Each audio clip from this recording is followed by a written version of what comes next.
What is good, YouTube, and welcome back to a brand new video. I hope everyone had a great weekend, but we are back here with another rebuild here on NBA 2K25. This time we got ourselves a throwback rebuild. Today we're going back in the Lebron era, and we're going to be rebuilding the New Orleans Hornets before they lose Chris Paul, and of course eventually turn into the Pelicans. Let's jump in and rebuild this Chris Paul New Orleans Hornets. Before we get into today's video, make sure you guys drop a like on this one and subscribe if you're new to this channel. As always, greatly appreciated. Also, real quickly, we are in the new house, which is why things look different in the background. Again, this room is very echoey. I just got here, obviously. So if the echo is really annoying, let me know so I can fix it. But hopefully it's not too noticeable. I don't know. Definitely let me know if it's something I need to fix as soon as possible, because I don't want you guys to be annoyed if the echo is just unbearable. But let's take a look at this roster. You have Chris Paul, David West, Emeka Okafor, Trevor Ariza, Peja Stojakovic, Jason Smith, DJ, Pat Hill, and obviously this roster probably isn't completely full because just how 2K works. But the main goal, of course, is to build around Chris Paul and avoid him being traded. Obviously, he gets eventually traded to the Clippers, as we all know. Was traded to the Lakers. It gets vetoed. We all know the story. But today, we're going to keep Chris Paul in town and build around him. So here's the lineup for year one. You got Chris Paul, Ariza, Peja, David West, and Okafor. So let's just go ahead, as usual, simulate year number one, and let's just see how this team does without giving him help just yet. Today's video is brought to you by two softwares designed to help you beat the sports books and become a much profitable sports bettor. We're starting on Daily Grind Fantasy's optimizer. So if you play on apps such as PrizePicks, Underdog, or any of these popular DFS apps, having a tool like this is insanely awesome to have. As you can see, we have great value on the board at the moment with Anthony Davis over 40.5 points plus rebounds. You have other books listing this at 40.5, so clearly there's value by getting at, 41.5, so clearly there's value getting at 40.5. Just like if you're going to go buy a car, you're going to go buy it at the cheapest place possible. We get a clear discount here from 41.5 to 40.5. Also love James' positive EV tool as well, as you can see on the Spurs Clippers play over 218.5. You have ESPN Bet at plus 100, while Pinnacle is at minus 109, and every other book is at minus rather than plus money, which is why we love this on ESPN Bet. So if you want to check out either of these tools to find profitable plays on either of these apps you use, links are down in the description below. Use code Crushables for percentages off your first month. Other than that, let's get back to the rebuild. So unfortunately, at the end of year number one, we do not make the playoffs with the roster we currently have around Chris Paul, but I only can assume he makes an All-NBA team, which he does. But the good thing is, with me in the lottery, we can add maybe a potential young star next to Chris Paul going forward. So let's go ahead and see who wins the championship. It is going to be the Chicago Bulls, who go on to beat the Lakers in 5 games. So you got quite a few retirements here. Let's get straight to the lottery, because obviously that's where it's going to be important for us. So our logo doesn't change yet, which is interesting. Let's go to the lottery. So we are going to be projected pick number 13. So only a 0.6% chance to jump up. Obviously, we're probably not going to get that lucky. Imagine if we did, that'd be wild. We get 14. So someone jumped up and we fell to 14. So not great, because obviously if you're in the middle of the pack, you're usually in purgatory. Monty Williams is the head coach right now. I'll leave that the way it is. Let's just go to draft night and let's just see what we can potentially get at 14. So number one is going to be Tristan Thompson. Number two is going to be Kawhi Leonard. So I don't know why Tristan Thompson is going number one, but whatever. Kyrie goes. It would have been nice to get Kyrie, but we're going to just see what falls to us at number 14. So we got Kimba going. We got Enes Kanter, Markieff Morris, and then Nikola Vucevic and Nikola Mirotic. Okay, so is there anything valuable? Ooh, Jimmy Butler. I mean, yeah, I think this is obvious. This is the most obvious pick we could have ever had. I didn't think there'd be a Jimmy Butler here, and yet there is. So I do believe one time when I did one of these rebuilds, I took Tobias Harris in the same situation, completely on accident, and the whole comment section roasted me. Rightfully so, because that is stupid. But today we will not make that mistake. We will absolutely grab Jimmy Butler, and honestly, this video could not have started any better. Getting Jimmy Butler to start this one to pair with Chris Paul is damn good. Now, will Jimmy Butler develop quickly? I'm not sure. Hopefully he does, but he will get every opportunity to do so. He is a 73 overall out of this draft, so not great. But one thing we can do with him is we can move him to small forward, and we should have that going for us. So David West declines his player option. We can decline this one, and we got a player option being accepted on a guy who probably doesn't exist. Jason Smith is free agent. All right, so Carmelo Anthony is here. We have a little bit of money to make an offer here, so we could maybe have Chris Paul recruit another player here. So Chris Paul, we got Trevor Ariza, the shooting guard, and then now Jimmy Butler. Obviously, we don't have a small forward, we don't have a power forward, and we have a center in Emeka Okafor. So Jimmy Butler will move to small forward because he's going to go up, which is nice. So we'll start there. So now we have a lot of money to fill out the rest of the roster, or we need to fill out the rest of the roster, we should say. So power forward, shooting guard, or center is clearly what we should be looking at. So you do have like Carmelo Anthony here. Al Horford is interesting. He is restricted though. Joakim Noah, David West, who we could just bring back, or we can go for like Marcus Gasol. But a lot of these guys are restricted, which is interesting. J.R. Smith sounds fun as well. You got Nick Young, Jamal Crawford, Wilson Chandler. But preferably, I would like to get one of these guys up top. So Zebo, Al Horford, or Carmelo. Carmelo is interesting, but I don't really love the idea of that with Jimmy. Jimmy, Carmelo, I mean, yeah, it could work, obviously. But we do need kind of a power forward. I do wonder if we can snag Al Horford from Atlanta. I mean, I assume they would match it, but I guess I can try. Zach Randolph is just a little bit too old for my liking. Joakim Noah obviously would be awesome as well. But I'm going to go ahead and make a run out Al Horford. That's the most I can offer him, though, unfortunately. So I don't think that's going to work out for us. So that's probably not going to happen. David West, we might just have to resign and then trade him because if we lose him for nothing, that could be disastrous. So we do get Al Horford accepting another offer anyway. We will bring back David West. Atlanta matches whatever they were going to, whoever would have gotten him, they get matched immediately anyway. So you do have Daquan Cook here. You have Glenn Davis, and then you have like Jason Collins here. So nothing too crazy. We can go get big baby Glenn Davis. Kwame Brown's here, I guess. All right, so shooting guards that we can bring in. I did see, obviously, Daquan Cook, so we can go ahead and bring him in off the bench for Ariza. I don't mind that. And then Peja we can bring back as well. So he goes to Miami. Just kidding. All right, we got Deshaun Stevenson, who I believe was a good shooter back in the day. And then power forwards, we got Reggie Evans or Sheldon Williams. So not great, obviously, but this is what we're rolling with. And we don't even have enough money for him either. Centers, we have some G League centers, but should have turned G League off. I forgot to for this because it's kind of irrelevant to have on. Carl Landry, maybe on a minimum. We might have to wait till the last day of free agency to get that done. But getting one of those guys could be a decent enough move, I guess. Reggie Evans, maybe we'll sign a minimum. And then is there anybody else? Let's see. Anybody else we want? John Williams, I guess we can make an offer to. I don't know if we'll get it. He says no. Okay, so we don't get anybody.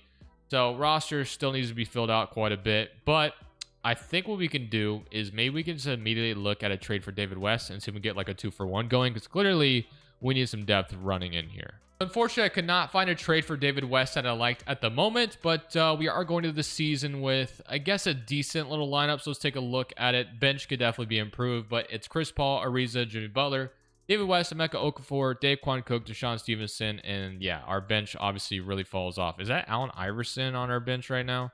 It's Albert Iverson. I was about to say, what the hell? All right, let's make sure we got a 50 bench utilization going because our bench is horrendous. But Chris Paul is going to get the majority of the minutes. We do need Jimmy Butler, like I said, to be really good out of this draft class. So let's take a look at his shot tendencies. So his shot tendency out of the draft class is a 70. Maybe we could push that up even more. Chris Paul's shot tendency is a 62, which is just kind of crazy, obviously. We're going to push that up quite a bit, but I need Jimmy Butler to be really good out of this draft. So hopefully that ends up working out. There's a good chance I'll stop at the deadline because I do think this team still needs more help. Emeka Okafor and David West certainly are not safe. I think Chris Paul and Jimmy Butler obviously is the two guys we're building around at this point. But let's just go ahead and see how the season goes. So we have the trade deadline as promised, and we are making a move here. This isn't really going to change too much for us right now, but this does make us younger and a little bit more of the timeline of Chris Paul and Jimmy Butler. We're getting DeAndre Jordan. Obviously, Chris Paul and DeAndre Jordan played together for a long time in LA, as we all know. So I'm going to do this. David West right now is averaging 19 and 9. We're going to get DeAndre Jordan. If I can find a squeeze even more of them, I will, but I doubt it. Like, could I get, I don't know, is there anybody else I'd really want from them? Like, if I can find a way to get Eric Gordon out of this trade, that'd be cool too. But the odds of that happening are probably fairly slim, obviously. So let's see if I can find a way to make Eric Gordon part of this trade. What if I offered Okafor? Now, that would give us no center, of course. So, I mean, Daquan Cook, who actually has some value. And then our 2012 first-round pick. Trading this would be kind of wild, but it would give us a really good lineup if we did something along the lines of this. David West, Daquan Cook, and our first for Eric Gordon and DeAndre Jordan at the deadline. Let's see. It's taken a while for them to load their... Okay, they were not interested. They counter. So this is a gamble. We are trading out of this 2012 draft, but getting Eric Gordon and DeAndre Jordan, kind of really selling Chris Paul on the fact that, hey, we're in on this. I think we do it. So we're going to make this trade happen, and we are going to get Eric Gordon, DeAndre Jordan at the trade deadline. We are 3 games out of playoff contention right now, so there's still a lot of work to be done. But I do really like that first trade. So Chris Paul, Eric Gordon, Jimmy Butler. We have Okafor right now at this power forward, but we're going to try to make a change there. So now that we've made the trade for DeAndre Jordan, Eric Gordon, we're going to see what Okafor can get us. And we're probably looking for just a starting power forward at this point. If we can get anything on top of that, we'll take it. But I really like that trade we just made. Elton Brand at 32. We can come back to it, but it's not my favorite trade in the world. Boris Diaw and DJ Augustine. Okay. Corey Maggette, Drew Gooden, Mo Williams. You got Baron Davis, Mike Conley's crazy, but I'm not going to do that. We already got Eric Gordon at the 2 guard spot. Nene, Charlie Villanueva, and Ben Gordon. What else we got? Yao Ming, Chuck Hayes. Okay, this one's interesting because Chuck Hayes could be our power forward this year, and Yao Ming would be a good backup center, but I just don't know how good that will be long term. Thad Young, a young Thaddeus Young, but I mean, again, we're trading Okafor for Thad Young, who might develop a little bit, but I don't know how much exactly. And JaVale McGee and Kirk Heinrich. I would like this, but neither one of them are power forward, unfortunately. To Elton Brand, I'm not sure I love any of these trades in particular, to be honest with you. Mike Conley obviously is pretty wild, but I'm not going to do that because it just wouldn't really solve anything. Nene, we do get a first-round pick. We did this. We do kind of need Deshaun Stevenson, though, in a way. But Nene is having a good season in Denver. What else? This one, I guess, is interesting. Villanueva, who's also doing his thing in Detroit. Ben Gordon, who's an upgrade.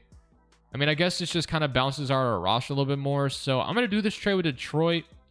Deshaun Stevenson for Ben Gordon. Ben Gordon's contract, of course, is something we could trade later on as well. That's just going to bounce out our roster just a tad bit. So Villanueva, Jordan, Eric Gordon, Chris Paul is the starting 5 for the rest of the season. And I think we go 8-man bench rotation because of just kind of how bad we are depth-wise. Definitely a lot of work still to be done there. But really solid stuff. Jimmy Butler, obviously not very good his rookie season right now. Depending on how much he develops, that's going to determine a lot on what I do with him. But hopefully after making all these moves for Chris Paul, maybe we can make a run at the playoffs this year. We did trade our pick away, so that was a gamble that we took, and hopefully it pays off. So at the end of year number 2, Derrick Rose wins MVP, Kyrie's Rookie of the Year in Sacramento, Steven Jackson 6th man, Tim Duncan Defensive Player, and Gasol is your most improved, and Tom Thibodeau is your Coach of the Year. So the good news is we got in. We barely just got in, so that gives us a chance of running up against the first seed and see how we do. Obviously, still a lot needed on the bench, but here were your stats. So you had 24 from Chris Paul, 23 from Eric Gordon, 16 from Jimmy Butler, and 14 from Charlie Villanueva, 11 from Ben Gordon, and then 9 and 15 from DeAndre Jordan. So really like the shakeup we made at the deadline, but I mean, like I said, we got in the playoffs, and here was the record to end the season, by the way. Someone told me I need to start showing the record, which I agree, probably should be doing that. We finished up at 42-40, so right on the verge of the playoffs. We barely got in. We get the Dallas Mavericks, who are loaded with Dirk Nowitzki, Chandler, Sean Marion, Jason Terry. They're going to be a tough matchup. Jason Kidd as well. So game 1 is going to go to them. Okay, game 2 goes to us. I do think we're going to give Dallas a fight here. 2-1. Do we even it up? Yes, we do. So just like that, we are probably a very scary 8th seed. The fact that we snuck in gives us a chance, in my opinion. But are we going to beat the Mavericks is the question. We got to win this game 5, and it's back and forth thus far. But they are going to ultimately slip away with the win here. Okay, so game 6 obviously is important to force the game 7. We win this, the series is not over, but they are running away with the lead right now. And it looks like we are going to go home. Oh, maybe? Kind of almost got back in it, but we do lose. But nonetheless, we have to be excited about what we were able to do. We get in the playoffs, and there's still a lot of work to be done on this bench. Chris Paul, I believe, has the option to become a free agent, so that'll be interesting to see if he takes that. But we're not giving up a lottery pick. Our pick ends up being 16, which is still a decent pick, but nothing like a lottery pick, obviously. But let's go, or like a top 5, top 10 pick or something along the lines of that. So that's good at least. But now it is time to figure out what we're going to do to upgrade our bench even further. I do need to see what Chris Paul is going to do. And he declines the player option, which is expected. Because he's going to want more money. Eric Gordon's a free agent as well, so we're going to bring both of them back. So Chris Paul, obviously, no-brainer here. We got to re-sign our boy. So he has no other offers. Should get him back. Eric Gordon, same thing. We needed to get him back. We made the trade for him for a reason. Losing him would just be disaster. It doesn't say we can resign him back, but he is restricted, so it should allow us to get him back when he gets an offer sheet, which I assume he will. But Chris Paul will be back, which is good. How much money do we have to use? We do have a little bit of money to use in free agency. Nothing too crazy, but it is money nonetheless. So Ben Gordon and Ariza. I think we clearly move Ariza to small forward. He goes up. He's 6'8", so we do that. Then we move Ben Gordon out of here. So let's see what Ben Gordon can get me. What else do we got? Ajinça, Al Harrington, Patterson, Jarrett Jack. Okay, I don't mind this. We do have to trade a first to pull this off, though, which I'm not sure I love the idea of. A first for Goran Dragic I can low-key get behind, though. 26 years old, coming off the bench for Chris Paul. I don't mind this. Yeah, I think we do this. We're going to go ahead and do this trade for Goran Dragic off Phoenix. That's going to give us a really good backup point guard. 6-man, Goran Dragic, which I love. So that's going to upgrade our bench a ton. Now we have Ariza, Jimmy Butler. We have Charlie Villanueva at the power forward right now. And we do need kind of a backup center, I think. So let's go see if we have anything. Nothing too happy or too exciting here, obviously. What other centers do we have that maybe could be available to us? So like Robin Lopez is just a little too much money out of our price range. Jordan Hill is interesting. I don't know if we could get him, but that'd be good if we could. The Jordan Hill is a backup. I don't think it's too bad. And obviously Eric Gordon's getting that offer sheet and we're going to match it. So boom, that is nice. And now we have little to no money to do anything else, obviously. We have Shane Battier, but now that gives us a bench of Chris Paul, Goran Dragic, Eric Gordon. You got Jim Butler, Trevor Ariza, and then you got your backup center and Jordan Hill. Okay. So to me, a backup shooting guard or a backup power forward is obviously needed here. So shooting guards, you have Garrett Temple, who I guess could maybe develop at only 26 years old, but probably won't move too much. Then Shane Battier will be the other option. So Shane Battier goes to Minnesota, unfortunately for us. Novak, I guess, is an option too. All right, well, I like it. I mean, getting Goran Dragic off the bench is going to make our bench better. And I do want to see how much Jimmy Butler develops. I'm hoping he develops a lot, and he is up to 78. So nothing too crazy, but it is development nonetheless. Deion Jordan's up to an 88, 86 Eric Gordon, and 83 Villanueva. So, yeah, not too bad. Not too bad. I think we're going to be going to this next season with a playoff team no matter what. I do think we made the playoffs outright. I don't think there will be any AFC. Well, I guess there's no play-in, so I don't know why I'm talking about that. We made the playoffs outright last year, but I'm thinking this year we make it smoothly and are a top 5 seed. At least, hopefully, that's the vision I have for this team. So at the end of this season, the vision we wanted absolutely paid off. We were very good. Derrick Rose is your MVP. AD is your Rookie of the Year in Washington. Enes Kanter, 6-man. Deion Jordan, defensive player, which is phenomenal. Kemba Walker, most improved. And Monty Williams, 67-15 on the season. Almost won 70 freaking games, man. We were damn good, which is a lot to be excited about. We obviously convinced Chris Paul to stick around, and he did. 22-11. Love to see that. All-NBA second. And here's your All-NBA third team. Offensive first team and all defensive second team. So we end up as the first team in the West, which is awesome. And if we take a look at the player stats, as you guys already saw, we went 67-15 on the season. Yeah, 22 from Chris Paul. Eric Gordon has been phenomenal for us. 21, 16 from Villanueva, 14 from Jimmy Butler, and 12 from Goran Dragic, which was just an amazing bench addition for this team. 8 and then 14 from Deion Jordan, and 7 from Ariza, 6 and then 5. So without further ado, Jimmy Butler will insert himself back in the starting lineup, which I don't mind. Only going to continue to get better for us. We get Memphis in round 1. So Memphis has Mike Conley, Otto Fields, Rudy Gay, Antoine Jameson, Marcus Gasol, and Bradley Beal. Damn, that's a really good lineup. Bradley Beal is going to eventually become really good for them. Yeah, that's going to be a scary team to deal with. So hopefully beating them here early on is probably going to be what we need to do. They might come around against Memphis, and we will beat them in 5. So easy peasy there to start this playoff run. And now we get the Timberwolves. We have T-Mac, Kevin Love, and Brook Lopez. Not going to lie, a front court of Brook Lopez and Kevin Love would have went super hard back then, because these two guys are obviously some of the best players at their position back then. Brook Lopez was very good at the center spot. Scoring-wise, obviously Brook Lopez translated his game later on in his career once he gets to Milwaukee and stuff, but you guys remember, Kevin Love used to be that guy. But let's see how this goes. So game 1 is going to go to West. We beat them. Game 2, 2-0. Game 3, they do win. And game 4, they do win. So they even the series just like that. Their front court is probably going to have some issues, but we do need to win this game 5. So hopefully we can do just that.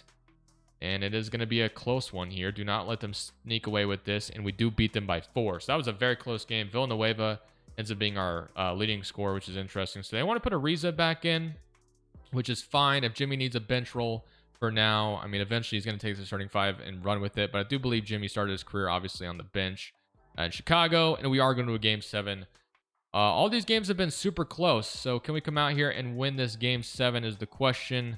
Gonna be a back and forth game like the previous 2 have been, but we are gonna blow them out here, so no sweat there. We didn't really blow them out. 13-point lead isn't like a blowout, but we do beat them. And now we get the Kings. So I have Kyrie, Tyreek Evans, Omri Caspi, Dante Green, and DeMarcus Cousins. Damn, what a good lineup Sacramento's got going for them right now. Hassan Whiteside off the bench. Kyrie and DeMarcus Cousins sounds a little terrifying. Evans and Omri Caspi and Dante Green are all really good in their own right as well. So we definitely got our work cut out for us here. Game 1 is going to go to Sacramento. Yeah, if we lose to this team, I'll respect, because this is a damn good team on paper for Sacramento. So I'm not even really too upset if we lose. But man, would it feel good if we found a way to beat this squad. I feel like if we beat Sacramento here, I don't see how we can't win a championship. But that's, you know, one game at a time mentality. And we are going to find ourselves down 3-1. So, yeah, I mean, we ran into a damn good team in the conference finals here. And Sacramento is going to make us pay for that. I don't know if we're going to be able to ever beat that team. That's a damn good team that they got going on paper right now.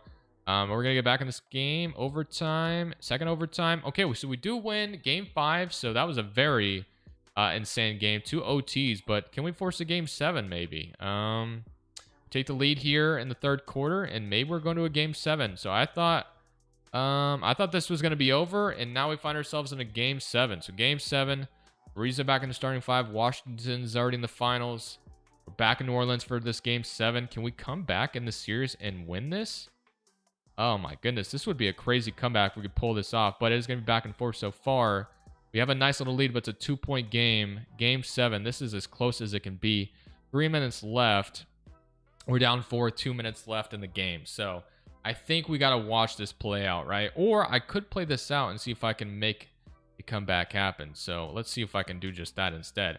All right, so give me a screen, DeAndre Jordan. So let's see if I can make something happen. And Chris Paul is going to go ahead and lay that up. 99-101. I am in front of the scoreboard right now because the scoreboard is always in the right-hand corner. Sacramento is going to call a timeout. So it's 101-99. That was a really easy layup that we just got. So if that is going to be always that easy, then we got to do it. We got to do it like that. So 2 minutes and 16 seconds left. We're going to have Sacramento with the ball. They're only up 2. We got to guard Kyrie Irving. Kyrie's going to give it to Evans. Omri Caspi in the corner. Kyrie's going to screen. We're going to find a wide open Dante Green who's going to miss the 3. So we're going to get the ball. Got to give it to our point guard, obviously, and Chris Paul. Let's see if I can maybe get another easy basket. So putting their center in the pick and roll again. This time they don't. We're going to try that again. Let's see if we get a different... Oh, Villanueva is cutting. I wanted to hit him, but I did not pass it. I'm just going to give it to Chris Paul, and that's going to be a 3 that doesn't go in. That was terrible possession by me. I was trying to give it to Villanueva on the roll, and it just passed it to Eric Gordon instead. That's totally my fault. We got Omri Caspi, who I thought was going to take the shot. He does take it now, and he does splash it in. So 103-99, a minute 27 left on the clock. All right, so let's see if we can make something happen here. We got a cutting DeAndre Jordan, and he should be able to dunk that. All right, he didn't dunk it, but we put it in. 2-point game. All right. Gotta get a stop here. Kyrie Irving has the ball. There's a minute 17 left on the clock, and you got Marcus Cousins, Villanueva. This should be... okay, that is the shot that I'm fine with. He took that shot, and I can live with that. So we need a 2-pointer to tie this up, and I think I should be able to get around Kyrie. We get a foul. All right, so we get a shooting foul. Now he's going to knock down 2 free throws. First one is slightly late. It goes in, though. 1 more free throw to tie the game. And we will be slightly early on it, and it is going to bounce in. Man, I got it really lucky there. But okay, 103-103. Game 7 tied. Kyrie Irving is going to have the ball. Got to make sure he doesn't dribble around me with those dribble moves. They're going to give it to Cousins, who Villanueva gambled a little bit. I'm there, and it is going to be a foul. I mean, it is Boogie Cousins. What can I do there? So DeMarcus Cousins at the free throw line is going to miss the first one. Okay, so that's going to be interesting. Can he miss the second one as well? Let's see. He is going to barely get the second one in. It is a 1-point game. All right, so any kind of basket gets us in the lead. So give me a screen, DeAndre Jordan. See if I can get something going here. I don't like anything I saw. I'm going to give it to Ariza on the 3, and that is going to be a nice little bomb going in. 104 to 106. Lovely pass by Chris Paul. That felt really smooth. And now it's a 2-point game. We have the lead. All right. They're going to go back to Marcus Cousins, obviously. Villanueva, that wasn't even me, by the way, that did that. That was the computer just totally gambled. I just switched onto him, and he had already stolen the ball. Yeah, I was trying to see if I could get DeAndre Jordan transition, and it worked out. 108 to 106. He's a little slow, but we got it to him. 25 seconds left on the clock. And now we just got to get a stop, and then they'll play the foul game, obviously. But we got to make sure Villanueva doesn't gamble, dude. Those gambles have... I mean, the first one didn't kill us, but that second one was horrendous. That was a very bad gamble on Villanueva's part. So he didn't gamble this time. He's going to shoot. All right, we're fine with that. Get rid of the ball. I was going to say, get it out of DeAndre Jordan's hands right now. We're going to the free throw line now. All right, so we got to knock down some free throws. First one slightly early, but goes in anyway. So we can make this a 4-point game. It is a 3-point game right now. And that is going to be a 4-point game. I don't know if they have a timeout. I can't really tell. But they're not calling it, so I assume they may not have one. Kyrie Irving, 4-point game, is going to do nothing with the ball. They're taking a lot of time off the clock. Caspi 3. It goes in. So this game is not over yet. But we're going to inbound it to Chris Paul. They're going to foul me again. All right, so we're going to knock down 2 free throws and not allow a 3. So first one is going to be a perfect release, and now we just got to get the second one in, and we do get it in. So just like that, we're starting to learn Chris Paul's free throw a little bit. Okay, got to get a stop. They need a 3. Tyreek Evans, just guard the perimeter. It's going to go to DeMarcus Cousins. Caspi, going to go. I'm there. That's a terrible 3. If he makes that, I was about to say, if he makes that, GG's, I'll take the L, or I'll let them tie it up. We're going to overtime, but instead, we win this game 7 thanks to yours truly jumping in.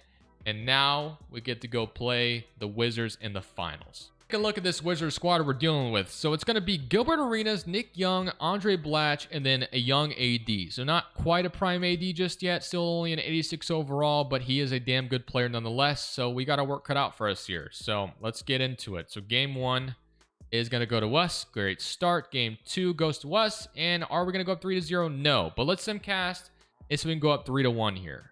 Because I do not want to be in an even series and having to deal with a very crucial game 5. But it may not matter. We might get an even series regardless. Simcast does not save us this time. Okay. Well, we got a game 5.